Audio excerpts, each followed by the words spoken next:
jadi trademark, jadi nama yang trademarknya Ori Kaki Gunung karena biasa main di kaki gunung. Saat ini kebetulan saya seorang pemandu gunung, kemudian juga saya seorang pemandu selam, jadi saya juga pemandu selain memandu di gunung.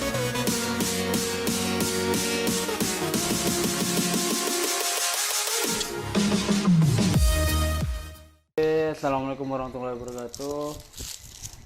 Hari ini gue bakal ngobrol bareng, sharing-sharing online sama Om Ori Kaki Gunung atau selaku Ketua APGI Provinsi Jawa Timur. Dan sharing kita kali ini akan membahas tentang pendaki gunung dan ranselnya. Ada apa dengan tema itu? Adalah nanti akan dibahas sama Om Ori Kaki Gunung tentang ransel atau pendaki gunung.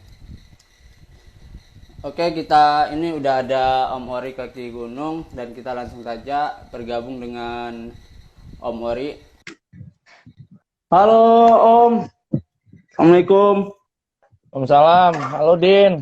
Halo. Gimana kabar Om? Gimana kabarnya? Alhamdulillah sehat.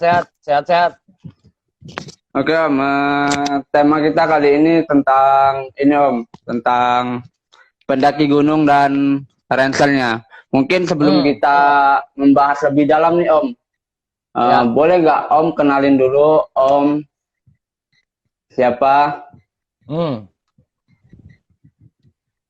Boleh Din. Terima kasih. Sebelumnya terima kasih buat Didi sama teman-teman yang udah ngeluangin waktunya, kemudian dari jelajah Din? Jelajah Rimba Nusantara Om.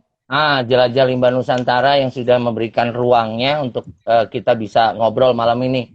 Ya mungkin ada yang sudah kenal, ada yang belum, tapi izin saya memperkenalkan diri. Nama saya Muhammad Ansori, lengkapnya banyak dipanggil dengan Ori, kemudian ada embel-embel kaki gunungnya karena jadi trademark, jadi nama yang trademarknya Ori Kaki Gunung karena biasa main di kaki gunung.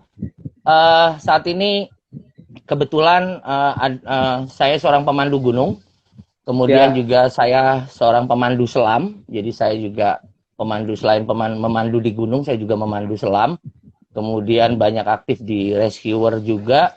Saat ini ya seperti yang di flyer, saya ini mendapat amanah untuk memegang Dewan Pengurus Provinsi Jawa Timur untuk Asosiasi Pemandu Gunung Indonesia. Kemudian saya juga sebelumnya saya diamanahkan jadi Public Relation untuk Forum Sahabat Gunung, sebuah forum yang ada di kawasan Bromo Tengger Semeru, di mana forum ini jadi sharing partner buat Taman Nasional Bromo Tengger Semeru sendiri. Yang terakhir, yang terbaru adalah saya diamanahkan juga untuk menjadi wakil ketua di Forum Wisata Petualangan Jawa Timur. Jadi sebuah forum di mana berkumpul semua praktisi, semua ahli, semua desa-desa wisata yang hubungannya dengan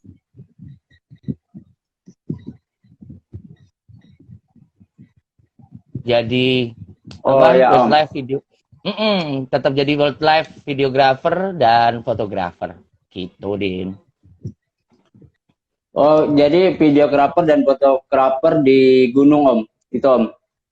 Iya, di alam terbuka, landscape, underwater juga, hidupan liar, masuk keluar hutan, videoin atau filmin hewan, tumbuhan, segala macam gitu Din. Mungkin kita membahas tentang untuk menjadi pendaki-pendaki pemula gitu Om, yang baik gitu, gimana Om? Oke, siap. Sebenarnya mendaki itu adalah sebuah kebutuhan saat ini, sebuah kebutuhan yang banyak sekali sekarang diminati, sehingga mendaki jadi salah satu bentuk dari sebuah olahraga sebenarnya sih, kalau kita mau secara basic, secara dasar sesuatu yang kita lakukan untuk olahraga. Dan tergantung dari tingkat dari, jadi kita ada leveling gitu. Sebenarnya harus ada leveling di mana ini mendaki itu disesuaikan dengan levelnya tadi. Ada basic, ada intermediate, ada ahli, sehingga akhirnya kerentanan yang bisa terjadi di sebuah pendakian itu bisa diminimalisir gitu, Din. Nah, salah satunya adalah mengetahui tipe pendakiannya. Jadi memang seorang pendaki harus tahu basically apa-apa aja, misalnya alat-alat yang dia harus punyai atau dia penuhi untuk mendaki gunung. Kemudian ketika ngobrolin sebuah pendakian, kita ngobrolin juga tentang manajemen. Nah, ini yang menurutku memang harus digarisbawahi, karena manajemen di situ sendiri adalah tidak hanya tentang logistik, tidak hanya tentang peralatan, tapi bagaimana yang paling penting adalah resiko, manajemen resiko gitu. Jadi harus tahu resikonya ketika mendaki gunung. Sehingga ketika mendaki gunung mengetahui faktor resikonya, kemudian pendaki akan bersiap gitu loh. Oh iya, berarti walaupun sekarang rame mendaki, kalau dulu zaman saya gitu misalnya 90-an, itu benar-benar yang tidak ada open trip, tidak ada trip-trip gitu loh. Jadi trip ke gunung itu selalu ngobrolinnya ekspedisi, buka jalur, atau melakukan sebuah penelitian. Nah, kalau sekarang kan sudah jadi sebuah wisata yang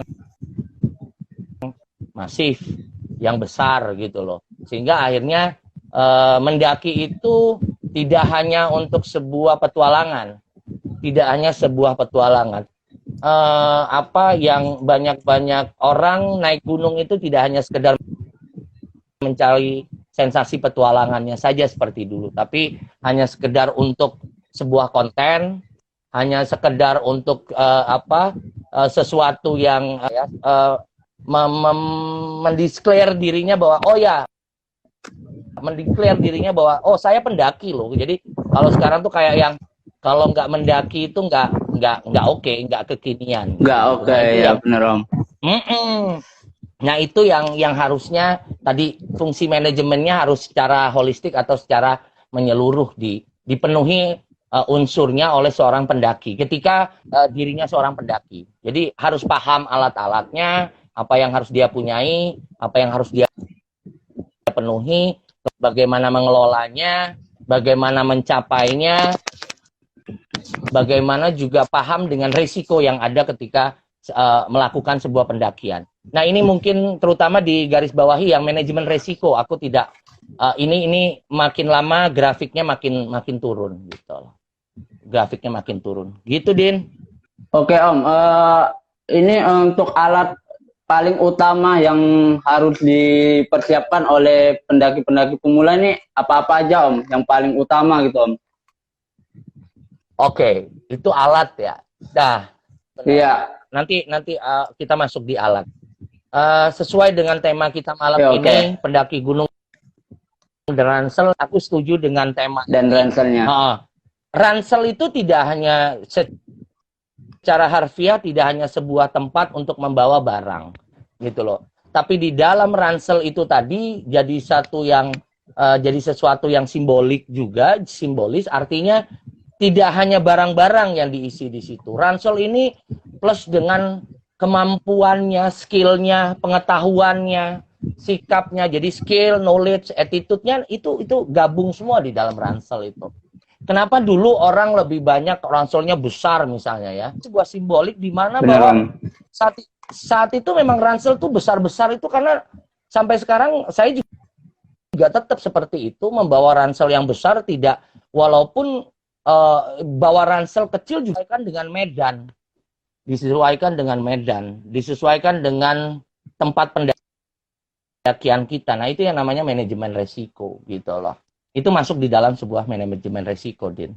Jadi pendaki gunung dan ranselnya itu ke sebuah manajemen, Om. Tidak hanya memuat barang-barangnya saja, tapi ransel ini secara simbolis aku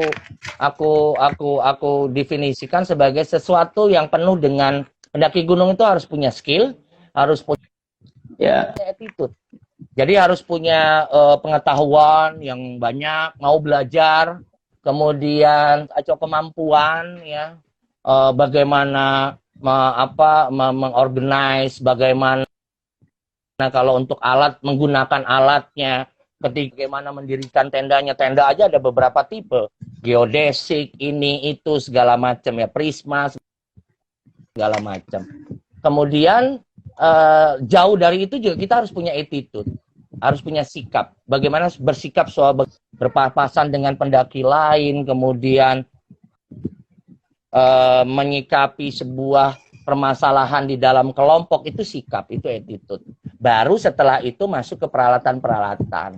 Ya peralatan tadi ya mendaki gunung ya udah pasti tadi ransel ya, kemudian alat-alat basicnya ya, alat-alat basic jaket, kemudian sepatu gitu ya. Saya tidak, nah untuk sepatu untuk bawah tuh saya nggak pernah kenal dengan sandal ketika berjalan. Kalau di camp baru Kenapa, saya Om? akan pakai sandal. Kenapa, Om? Faktor risikonya besar. Faktor risikonya Lebih besar, besar. Om, ya? Sepatu digunakan untuk melindungi kaki. Entah itu ketika kita naik gunung kan jalannya pasti topografinya menanjak. Kemudian Iya, benar-benar. terpleset itu udah sering. Jadi kita harus melindungi kaki kita. Kemudian tusuk oleh karena banyak duri, banyak pohon yang patah segala macam, itu di bagian kaki itu rawan sekali gitu loh. Karena apa? Kalau tidak melindungi kaki ya pendakian kita juga akan bermasalah ketika kaki kita sudah cedera. Bagian kaki bawah untuk berjalan, karena kaki untuk berjalan nggak mungkin jalan pakai tangan gitu loh. Ya, Jadi benar-benar. harus Jadi, Om, ya, jadi gini, harus Om. aware dengan itu. Gitu, Din.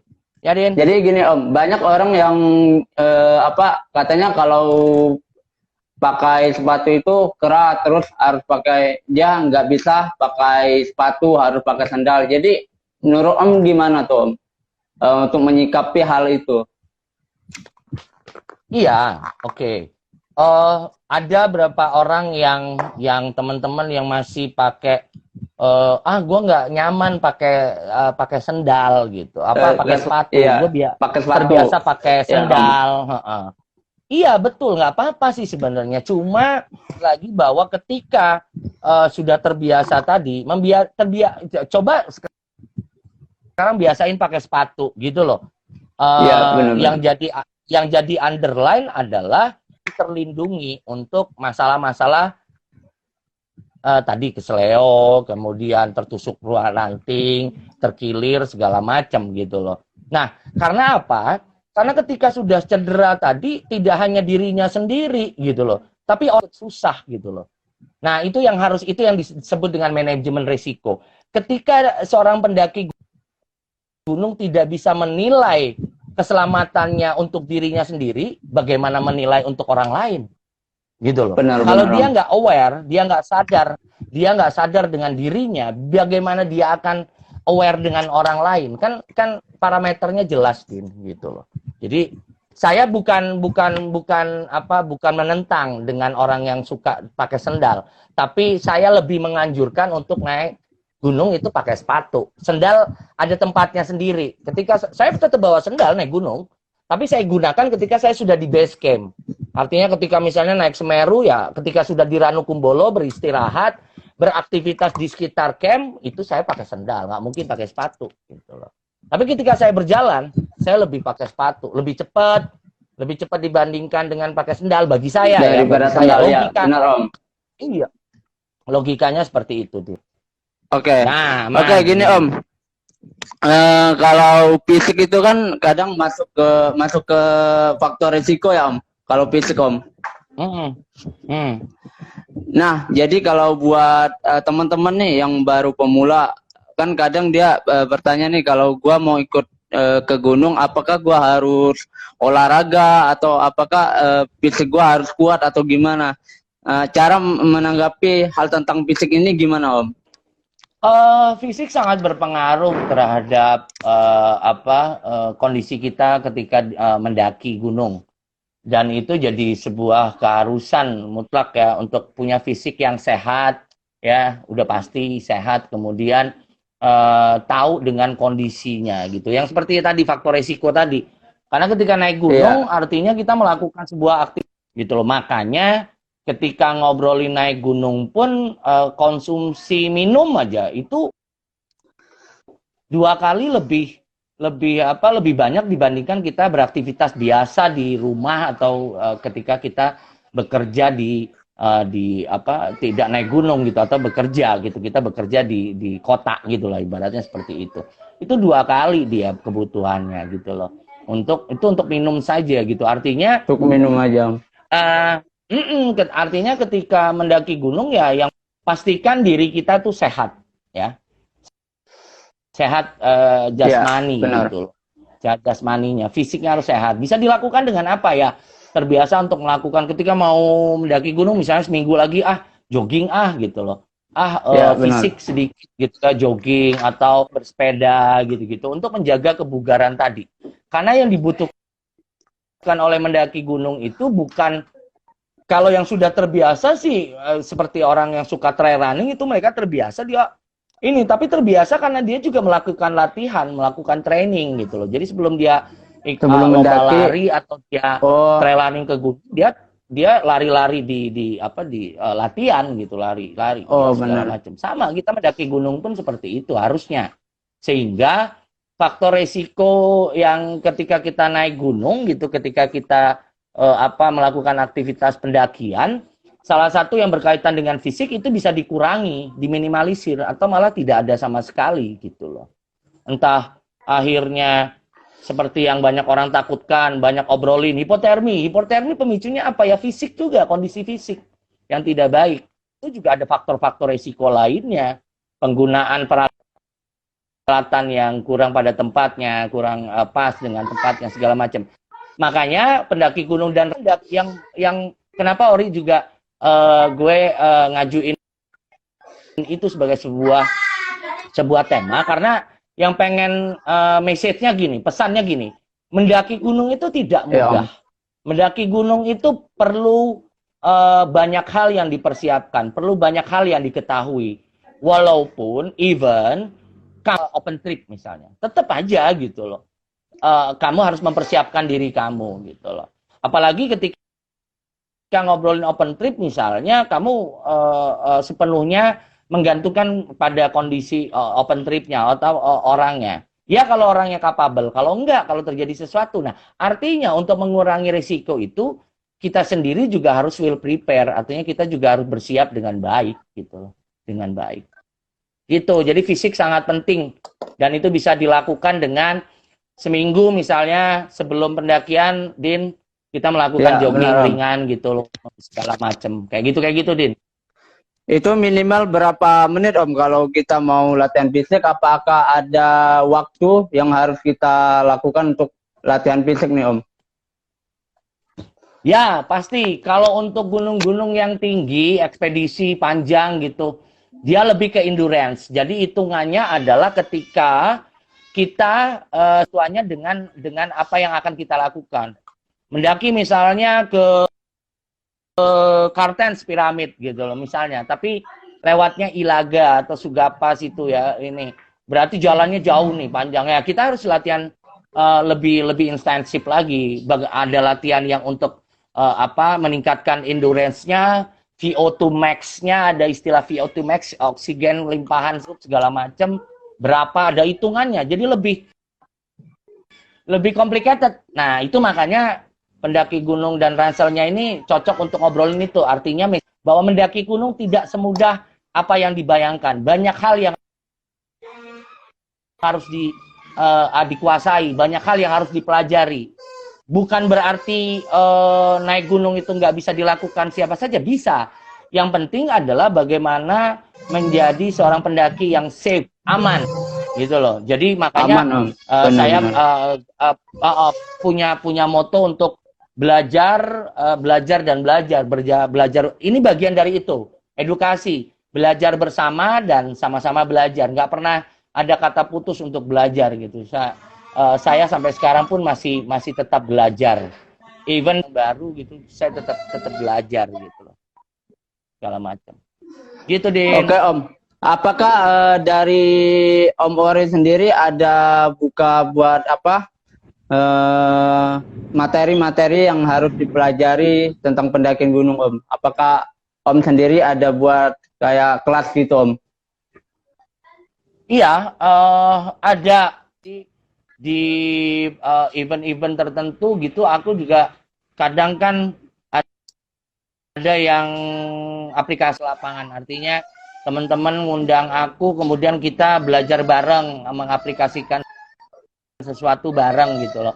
Karena minimal adalah walaupun harus tahu tentang apa itu manajemen perjalanan, kemudian apa itu tentang peralatannya, mountaineering kalau di materinya. Kemudian ada yang namanya navigasi darat atau ilmu medan, peta dan kompas. Kemudian ada ya harus tahu tentang PPGD, pertolongan pertama gawat darurat, atau banyak dikenal dengan first aid kayak gitu-gitu segala macam. Di dalamnya baru ada ngobrolin tentang resusitasi pacu jantung, CPR, kemudian bagaimana penanganan hipotermia. Tapi jauh sebelum itu sebenarnya yang lebih menarik adalah ngobrolin bagaimana tidak terjadi hipotermia gitu loh. Ketika terjadi juga apa simptomnya, gejalanya. Jadi banyak sekali yang memang harus minimal diketahui untuk menuju sebelum tahu itu dikuasai gitu loh. Jadi banyak banget. Makanya pendaki gunung dan ranselnya itu hanya sebuah kiasan di mana seorang pendaki gunung itu harus banyak sekali kemampuan yang diketahui olehnya sebelum mendaki gunung. Karena gunung tidak pernah melihat laki perempuan, tidak melihat senior junior, tidak melihat rentang pengalamannya, tapi ketika seseorang melakukan gunung akan mengambil mereka gitu loh, ibaratnya seperti itu. Benar-benar. Oke, Om. Jadi ada yang mengatakan apa sih enaknya naik gunung dan mengapa sih harus naik gunung? Apakah naik gunung itu nggak bahaya? Nah, cara menanggapi orang seperti itu kita harus gimana, Om? Dan kan banyak ini untuk pendaki gunung ya, Om. Untuk pendaki gunung ini kan ada yang kan benar-benar mencari pengalaman dan ada juga yang hanya suka-suka, Om. Jadi gitu, Om. Jadi menanggapi hal ini gimana, Om? Dalam dua perbedaan. Jadi sebenarnya ketika orang nanya kenapa enaknya mendaki gunung, ya banyak masing-masing pasti punya persepsi, punya pendapat masing-masing. Ya. Tapi bagi gue sendiri misalnya, kenapa naik gunung dari dulu puluhan tahun kan udah naik gunung, hampir 3/4 umur gue gitu loh. Sekarang udah mau masuk kepala 3/4-nya gue pakai untuk mendaki gunung gitu loh. Nah, kenapa? Ya karena gunungnya ada gitu loh. Kalau nyelam, kenapa nyelam? Ya karena lautnya ada. Kita Indonesia sangat kaya dengan itu. 3/4 luas Indonesia itu lautan. Nah, karena itu ada. Kalau udah masuk, udah menjalani, pendapatnya akan bermacam-macam. Entah itu, ini jadi sebuah tempat buat gua untuk mengapresiasi diri gua. Untuk tempat gua menjadi sebuah petualangan. Ada naik gunung, gua merasa dekat dengan yang kuasa gitu, Allah Subhanahu wa taala, Tuhan Yang Maha Esa gitu. Banyak hal yang itu, tapi yang paling penting dari itu adalah tadi message-nya adalah sebelum menasbihkan diri, mendeklar diri, memproklamirkan diri sebagai seorang pendaki, harus sadar betul berisiko. Ada subjektif dan objektif. Ada yang dari dalam diri kita sendiri, ada dari luar. Nah, kebanyakan yang terjadi ketika kecelakaan, karena kenapa itu tadi menyambung dengan apakah nggak bahaya? Ya ada bahayanya, besar. Bahaya naik gunung itu besar ketika kita tidak mampu untuk meminimalisir bahaya itu tadi gitu loh. Nah, meminimalisirnya dengan apa? Dengan ranselnya, kiasan kita tadi, ranselnya itu harus besar. Jadi punya skill, punya knowledge, punya pengetahuan, punya kemampuan, kemudian punya sikap. Nah, yang lain-lainnya mengikuti. Yang penting mau belajar gitu loh. Oke, Om. Jadi kita balik lagi ke cara menanggapi hipotermia, Om. Jadi Om mengatakan bahwa hipotermia itu adalah faktor dari fisik. Benar Om kan? Faktor dari fisik. Nah, dan ada yang mengatakan hipotermia itu dari suhu juga Om. Itu gimana Om? Iya. Iya, kalau hipotermia secara definisi, hipotermia itu adalah penurunan suhu. Nah, korelasinya atau kaitannya adalah dengan fisiknya. Ketika fisik seseorang, dia tadi kan kita ngebahas fisik, kemungkinan untuk hipotermia itu besar gitu loh. Capek ya, kecapean, kemudian kelelahan sama ya, dengan itu kemudian kurang tidur, penggunaan misalnya pakaian ya, penggunaan pakaian yang kurang pada tempatnya. Itu bisa menyebabkan menjadi sebuah alat perantara untuk seseorang itu kena namanya hipotermia, suhu tubuh. Jadi suhu tubuhnya itu nggak bagus di dalamnya. Kerja fisiologi tubuhnya terganggu. Nah, salah satunya adalah ketika berangkat aja udah pilek, ketika badan batuk, pilek atau greges gitu kata bahasa Jawa gitu ya. Nah, itu bisa memicu gitu. Nah, ada namanya gejala atau ada namanya simptom ya. Kalau bahasa medisnya itu simptom atau bahasa gampangnya itu gejala. Ada gejala-gejala sebelum orang bisa mengatakan hipotermi. Sementara banyak sekali sekarang yang nggak paham dengan itu karena tadi skillnya nggak diasah, pengetahuannya nggak diasah, sehingga akhirnya apa-apa dikit-dikit sakit dikit di gunung, wah kena hipo, kena hipo gitu. Padahal belum tentu. Belum tentu ada gejalanya gitu loh. Ada hipo yang skalanya sedang ya, ketika suhu tubuh itu turun di angka 37 sampai 35 itu masih ringan. 35 sampai 32 sedang. 32 ke bawah itu berat. Gejalanya beda-beda. Kondisinya akan berbeda-beda. Yang berat, yang paling berat itu sampai kehilangan kesadaran. Orientasinya berubah jadi meracau kayak orang kesurupan, itu bisa di hipotermi kelas 2. Artinya dia sedang. Gitu-gitu loh. Nah, kemampuan itu harus dipunyai oleh pendaki gunung. Jangan gara-gara wah kesurupan, padahal dia hipotermi sebenarnya, gejala hipotermi disebutnya wah kesurupan, tabok-tabokin. kan nggak lucu gitu loh. Dan itu banyak yang terjadi. Kita nggak bisa menutup mata, itu yang terjadi di kita. Itu yang terjadi di kita. Penggunaan pakaian ya. Contoh gini. Ya, misalnya pakai jaket aja. Pakai jaket nggak pada tempatnya. Ya. Panas, dia pakai jaket, bahannya tidak breathable, bahannya tidak ada pori-pori untuk bernafas. Untuk akhirnya gitu. Dia overheat. Akhirnya dia overheat, panas. Kalau overheat di tubuhnya, dia mengeluarkan keringat berlebihan. Mengeluarkan keringat berlebihan itu menjadi pemicu, salah satu pemicu untuk hipotermi. Jadi salah kostum naik gunung itu bisa memicu hipotermi. Itu bisa memicu hipotermi. Iya, salah kostum bisa memicu hipotermi. Oke, untuk mengatasi hal itu gimana Om? Yang pakaian tuh apa aja Om pakaiannya? Pakaian yang tepat gitu. Yang pasti harus tahu, punya pengetahuan tentang apa itu hipotermi. Mau belajar tentang itu, gitu loh. Karena masing-masing gejalanya, yang penting kan sebenarnya bukan mengobati. Yang penting adalah mencegahnya. Nah, untuk mencegahnya bagaimana? Ya harus belajar, harus tahu tentang apa itu hipotermi dan gejalanya. Karena masing-masing gejala penanganannya berbeda-beda. Tapi yang paling penting adalah bagaimana bukan menangani, yang awalnya adalah mencegah hal itu terjadi. Dengan apa? Dengan tahu, dengan belajar apa itu hipotermi, apa gejala hipotermi, apa yang bisa menjadi penyebab hipotermi segala macam. Nah, caranya apa ya? Caranya belajar, Din. Belajar tadi boleh. Kalau sekarang kan belajar itu bisa dari mana-mana ya. Bisa dari internet. Artinya buka googling, mesin pencari gitu ya. Mesin pencari sekarang pinter-pinter kok, pendaki sekarang pinter-pinter kalau ngobrol di sosial media, timpal-timpalan, beradu Iya, argumen itu benar, keren-keren benar. banget, jago-jago banget, jago. Nah kan tinggal cari, tapi yang paling penting juga adalah bahan rujukannya harus jelas. Siapa yang bahan bacaannya, rujukannya dari mana? Bisa dipertanggungjawabkan. Kemudian yang paling penting lagi adalah harus punya gurunya, harus punya orang yang untuk dimintai pendapat. Ini bener nggak? Ini bener nggak? Udah pada tempatnya nggak gitu loh.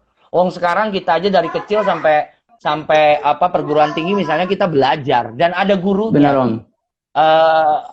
Apapun itu mau ngaji kita ada gurunya. Jadi kalau ngaji di yang agamanya Islam punya guru ngaji, kita bisa tahu panjang pendeknya. Oh ini dibacanya panjang, oh ini dibacanya pendek. Ngaji sendiri juga bisa, tapi kadang kan nggak pada tempatnya atau nggak benar gitu.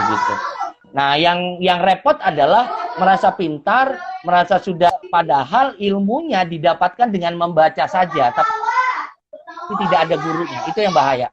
Karena tidak ada yang akan membenarkan atau menyalahkan. Benar, Om. Jadi merasa benar aja. Gitu. Jadi kita hanya belajar tanpa guru gitu, Om ya. Jadi kita tahu. Iya, kita tahu. Kita walaupun kita udah belajar melihat dari googling, tapi tanpa guru itu sama aja, betul nggak, Om? Iya. Nggak percuma sih, tapi lebih baik ada yang bisa untuk tempat bertanya, entah guru, entah apalah. Entah senior, entah apa. Karena gue sendiri juga begitu. Gue bertanya, ini bener nggak nih berinteraksi gitu loh, jalin komunikasi. Ada orang untuk tempat kita bertanya. Itu yang paling penting. Malu bertanya sesat di jalan gitu, Om. Iya pasti Din. Sesat tuh. GPS. Oke, Om, gini Om. Gitu loh. Om. Ini mungkin pelajaran buat kita juga nih, Om, buat teman-teman para pendaki nih, Om. Kan kita masih ke hipo nih, Om. Ada yang mengatakan apakah benar cara mengatasi hipo itu, Om, dengan cara menyetubuhi si korban itu, Om. Itu gimana, Om? Tanggapan Om itu, Om? Iya, kemarin kan banyak jadi perbincangan itu beberapa waktu ke belakang. Itu banyak kejadian, Om. Iya, malah yang ngaco juga kan. Itu mah pembenaran aja, gak ada. Salah itu salah besar. Itu salah, Om, ya. Salah besar, pembenaran untuk melakukan tindakan yang asusila.